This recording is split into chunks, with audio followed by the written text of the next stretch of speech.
I mean, I must say that Johannesburg really did experience some significant disruptions when it came to traffic and roads being closed and all of these kind of disruptions that were taking place on the day of the G20 Summit, the Leaders Summit. That, of course, was yesterday. It's also happening today. So I think you'll start seeing very much so of the same happening when their leaders start arriving here. The Johannesburg Metro Police Department increased traffic visibility and management efforts, leading to delays and congestion on many of those major routes. But let's get an update. Let's see how things are looking this morning. And as we said, we've got our reporter still stationed, working non-stop at this time. And we've got Lerato Makola, who is on standby just to give us an update on what to expect today. So, Lerato, we know yesterday we saw how things unfolded, and I have no doubt it's going to be the same thing. The start time is the same today, except there is an earlier finish, and then we imagine a lot of the leaders who haven't extended their stays,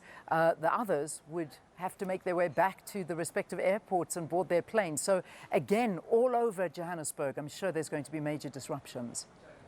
Well, yes, indeed, Leanne. Well, and we are back here for the G20 Summit Day 2, with the final day of the G20 Summit at the Nasrec Expo Center in Johannesburg.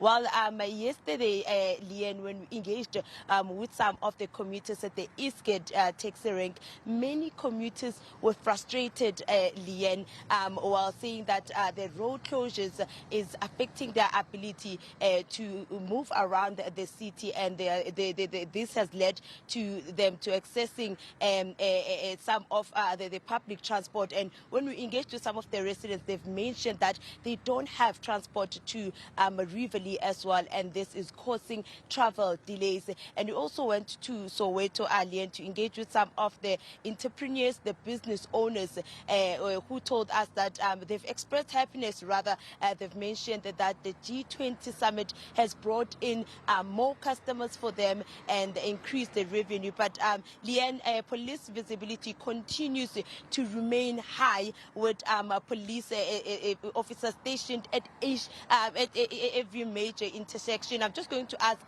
my colleague Liebo to show the viewers at home right now as we are monitoring the traffic here around Nasrec, while police security remains tight around the avenue, while with police officers stationed at every major intersection, Leanne. And as I've mentioned, that as a hard lockdown continues to be intensified around the Nasrec precinct, well, yesterday when we engaged with the Johannesburg Metro Police Department spokesperson Kolani Fihla, he mentioned that they have put in place security protocols for the duration of the summit. And we understand that the South African Police Services as well, they've deployed more officers to ensure the safety and security of delegates and the government officials as well. And Sakina, yesterday we saw Operation Dudula members together with other organizations